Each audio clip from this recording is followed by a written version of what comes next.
Hi, I'm Stacy Browning. I'm mom to a son named Mitchell who's 16, who is severely disabled.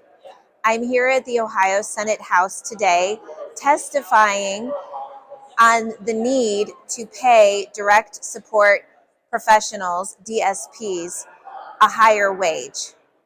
This is so important to me and my family because my son resides in an ICF, which means a larger care facility, which works for us and for him because he gets the breadth of services he requires since he is so acute.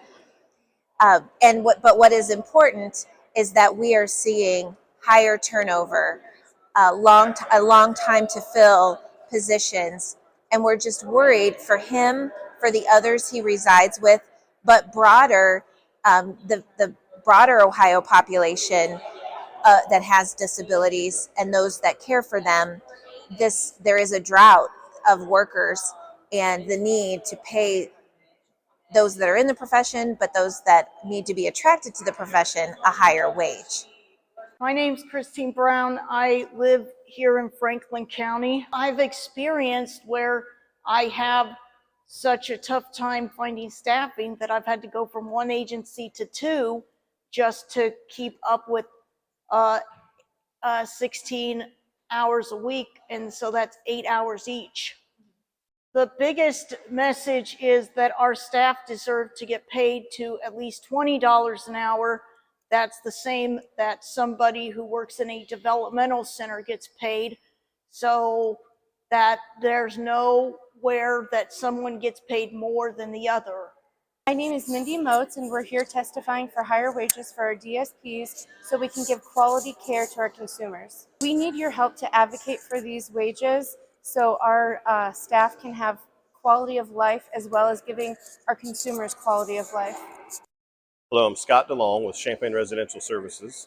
Today I was testifying on behalf of the wages for direct support professionals and the reality of downsizing of providers and those individuals that need services and their ability to receive those services without direct support staff. Today as an agency, we are almost 50% smaller than we were 2 years ago related to direct support wages and the ability to attract quality staff. So our hope today, testifying in front of the Senate, was that they'll take those words and apply it to additional wages that was passed through the House. My name is Debbie Jenkins. I am the Policy Director with the Ohio Healthcare Association, and I am here at the State House today, provided some testimony on the direct support professional workforce crisis. I tried to focus my testimony on getting the senators to understand that our DSPs deserve to be paid a wage that reflects the value of the work that they do. We know that they are just so instrumental in so many people in Ohio living their best life and being able to be a part of their community.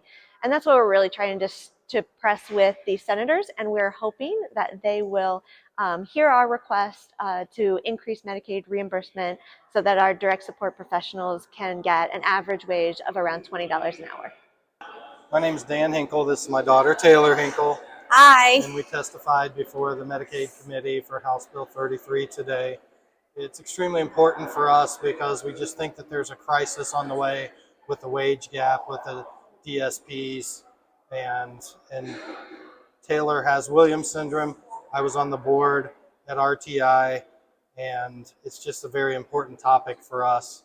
Shared a few things about how it impacted our life, and I also shared a little bit about what I think is an investment in this, in that I've multiple times had opportunities to leave the state and could not find the resources available that we have in the state of Ohio.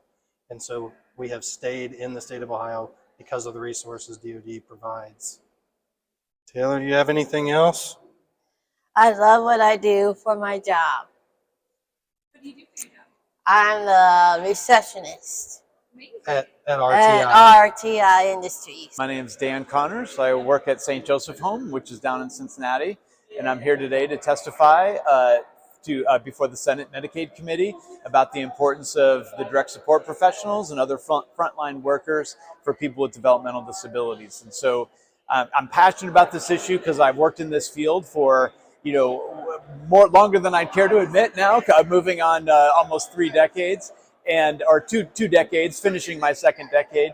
And I've just seen the way that the frontline workforce impacts the day-to-day lives of people with developmental disabilities. And so I believe that they should be compensated for the work that they do. They should be compensated appropriately for the skill set that they bring, for the way that they support individuals, and for the importance of that work. My name's David Lewis. I'm the Vice President for the Arc of Ohio, and we're here today at the State House to talk about the DSP wage increase and the importance of getting the average wage up to $20 an hour. So our responsibility forever has been to assure the civil rights of people with developmental disabilities and their families are protected. And part of that is just getting quality care. I've been in the field for almost 50 years now. It's never been this bad. In fact, I would still be a DSP if one night when I came home, my lights hadn't been turned off because I couldn't pay the electric bill. This isn't a new phenomenon, but so many of our current DSPs are qualifying for Medicaid themselves. They're qualifying for government benefits. They have to get an increase, and we're here to represent families. We're in a crisis. Some of our programs have shut down. We have a provider in Northwest Ohio who has closed 11 homes in the last year because they can't fill it. We had a large provider in Western Ohio testify that they've gone from serving over 900 people to less than 600 people, and they're considering closing programs. Those people, the people that they have supported, are moving home to their families, which causes a domino effect that mom and dad can't work outside the home because they can't find a provider to support their son or daughter. Yeah, I'd like to add too that we're very appreciative of the department's initiatives to increase the wages. We're very appreciative of the governor and the House, but we do need to get that average wage up to $20 an hour.